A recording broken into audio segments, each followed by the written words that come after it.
article additionnel, un amendement 199, Madame Baretz. Merci Madame la Présidente. Pour revenir sur mon idée de tout à l'heure de pouvoir créer de l'emploi pour nos territoires dans nos océans, nous proposons un amendement qui consiste à fixer une proportion d'au moins 10% de l'équipage sur les navires immatriculés au registre international français, équipage issu des territoires visés par l'article 73 et 74 de la Constitution. Monsieur le rapporteur, l'avis de la commission. Une demande de retrait simplement parce qu'on a des vrais questionnements sur la constitutionnalité du dispositif et il a été repoussé par la commission. Monsieur le ministre. Même avis, je pense que ce dispositif est totalement contraire à la Constitution, donc je souhaite qu'il soit retiré, à défaut avis défavorable. Madame Baretz. Oui, je voudrais faire une remarque sur la constitutionnalité qui se pose à chaque fois que nous intervenons dans cet hémicycle, mes chers collègues, et parce que nous sommes visés par des articles de la Constitution, articles 73-74, et que dans ce cas, il y a la possibilité pour nos territoires de porter des mesures d'exception. Et dans certains cas, et dans plusieurs cas, lorsque les débats se sont ouverts et que les textes ont été étudiés plus avant, nous avons pu faire passer des mesures qui sont des mesures d'exception exigées par la situation particulière de nos territoires, qui sont d'ailleurs des régions ultra-périphériques, des spécificités que reconnaissent aussi les instances européennes. Vous maintenez, Monsieur Letchimy. Si la réponse, c'est la Constitution, à mon avis, on se trompe. C'est pour ça que j'aurais proposé qu'on étudie au fond le dossier, parce qu'il y a 2 articles très importants, il y a même 3 articles. Vous avez l'article 73, il y a différents alinéas qui permettent d'adapter la règle, y compris adapter la loi à l'initiative des collectivités locales. C'est-à-dire, la collectivité régionale de Réunion peut demander le pouvoir au Parlement de modifier la loi. Ça va très loin.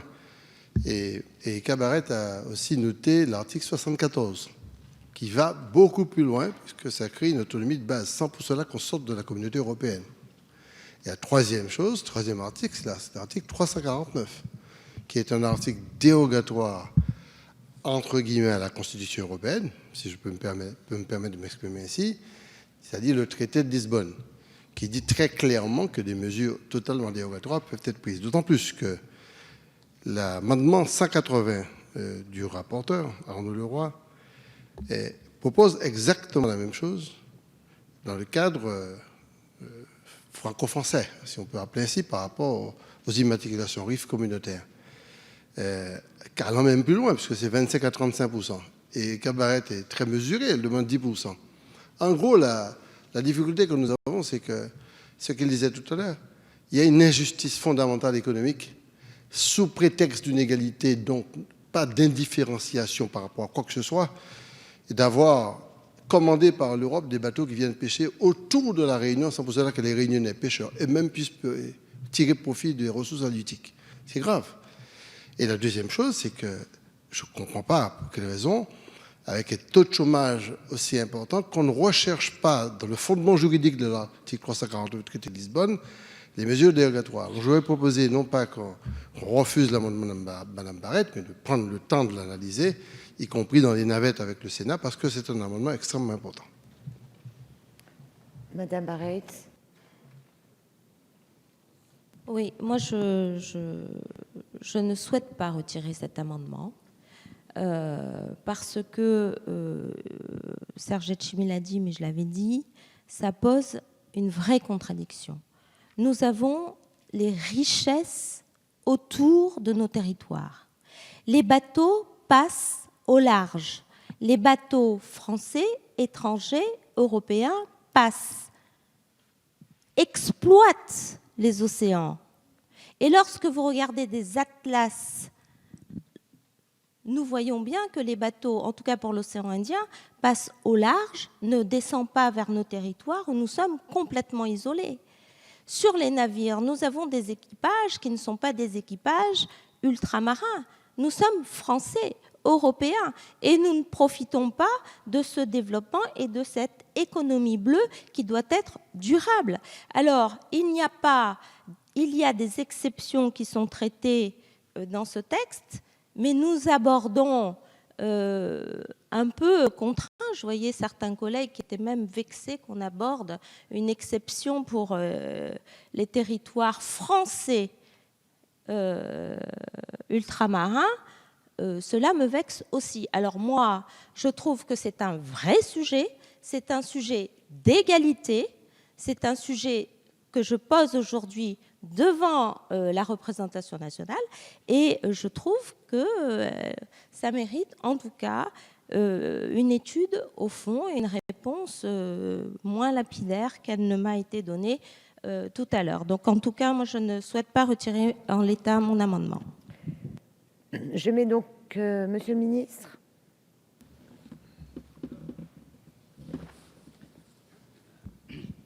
Deux éléments de réponse. D'abord sur le constat. Aujourd'hui à La Réunion, il y a quand même des travaux extrêmement importants de développement du port et de son extension, avec le choix, y compris de plus grands groupes français, de venir y faire des escales. Et il y a des progrès qui sont faits, et il y a du développement.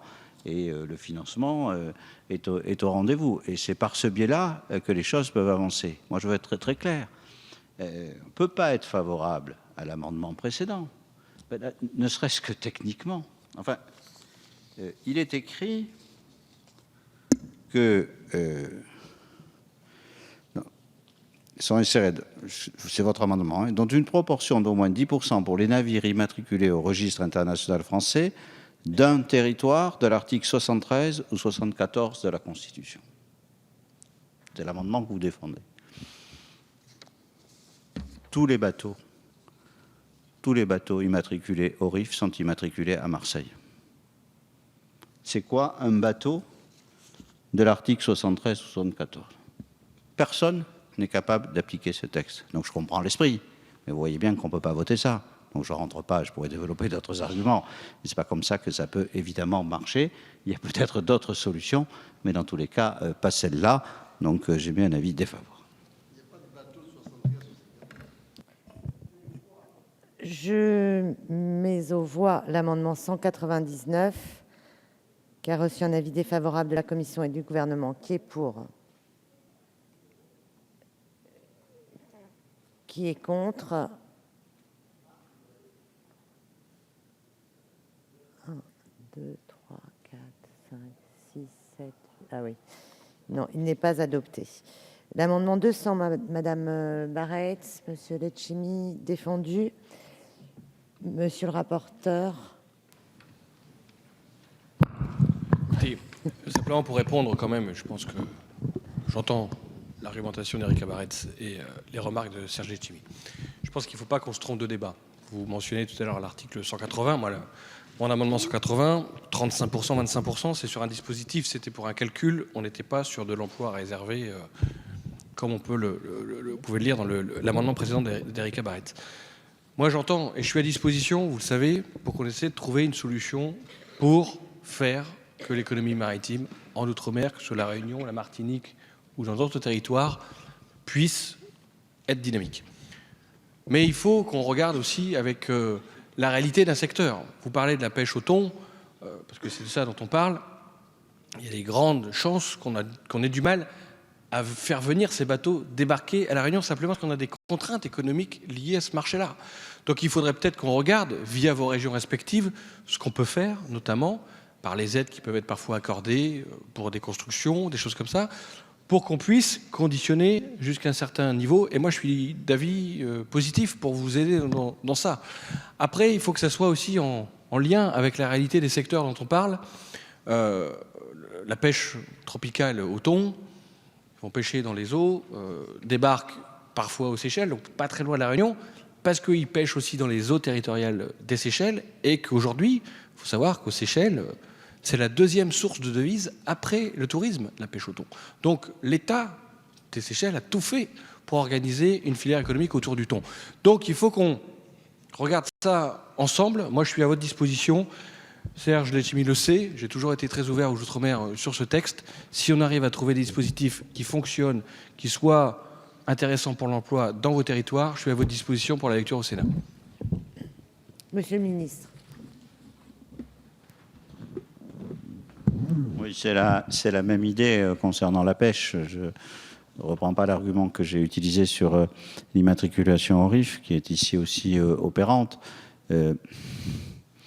L'idée qui est derrière cet amendement, ce serait in fine un mécanisme dans lequel il faudrait débarquer là où on a pêché. Car ce que vous voulez, ce qu'on voudrait s'appliquer, évidemment, les autres nous demanderaient immédiatement.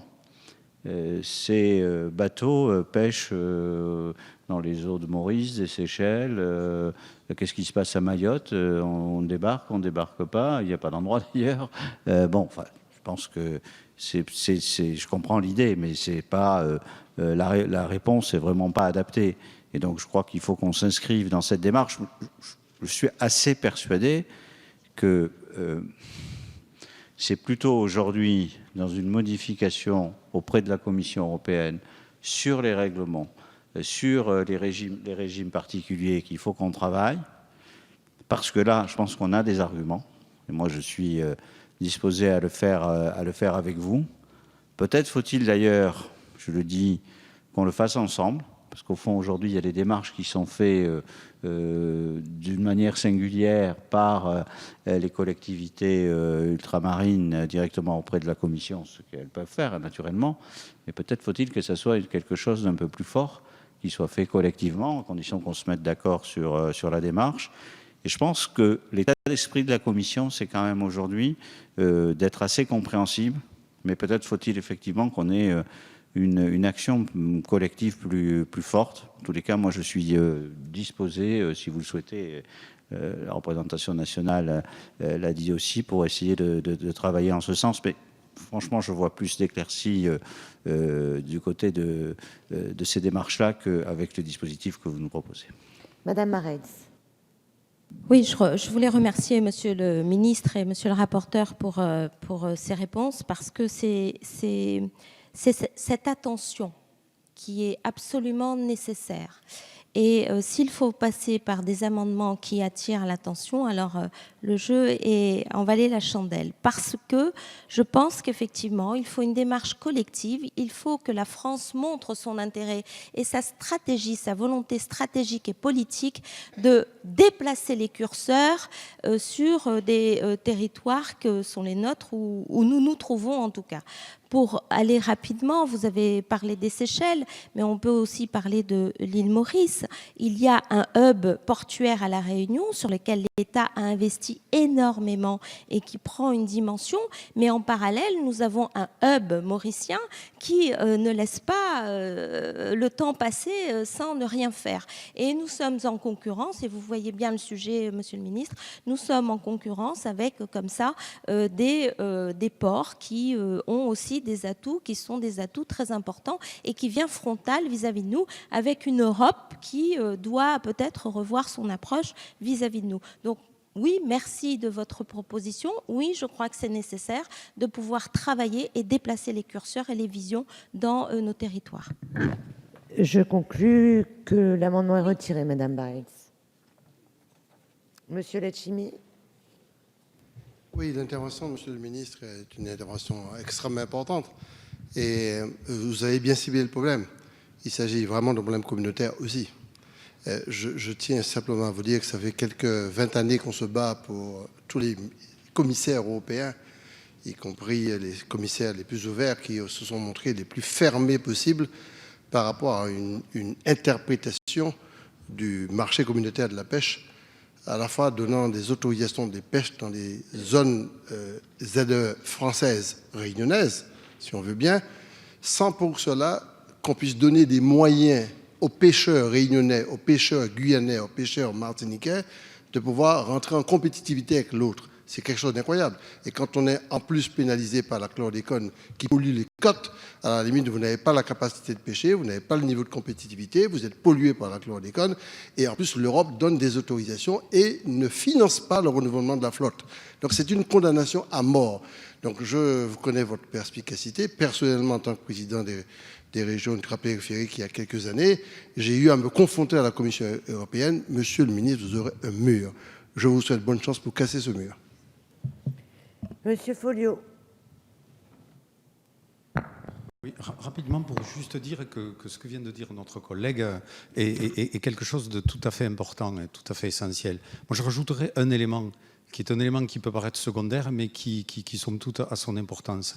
Par rapport à la protection de notre domaine maritime, je fais référence plus particulièrement à cet inique traité de cogestion de l'îlot de Tromelin qui a été signé par la France avec l'île Maurice et que je crois le Parlement, fait bien de ne refuser de ratifier, parce que celui-ci, à certains égards, prive les pêcheurs, plus particulièrement réunionnais, de la capacité de pouvoir avoir accès à une ressource. Et ça, c'est quelque chose d'important. Et de la même façon, je crois qu'il est essentiel d'avoir conscience que ce qui a été dit par rapport à la Réunion, c'est vrai par rapport à tous les territoires, comme l'a dit notre collègue Serge Letchimy, sur l'ensemble des territoires ultramarins. Et je pense que j'étais il y a quelques jours en Polynésie, et on a vu au niveau du centre de contrôle de la zone maritime qu'on voyait tous les points de tous les bateaux étrangers à limite de notre zone économique exclusive, avec parfois quelques incursions, et la nécessité d'essayer de faire de telle sorte qu'on puisse valoriser, la ressource, et que somme toute, là où des Espagnols, des Japonais, des Coréens viennent pêcher, par exemple, donc dans le Pacifique, eh bien qu'il puisse y avoir des armements donc polynésiens qui puissent le faire, et avec une valorisation sur place de la ressource. Je crois que c'est un enjeu essentiel par rapport au développement des territoires ultramarins. Merci. Nous en venons à l'article 12.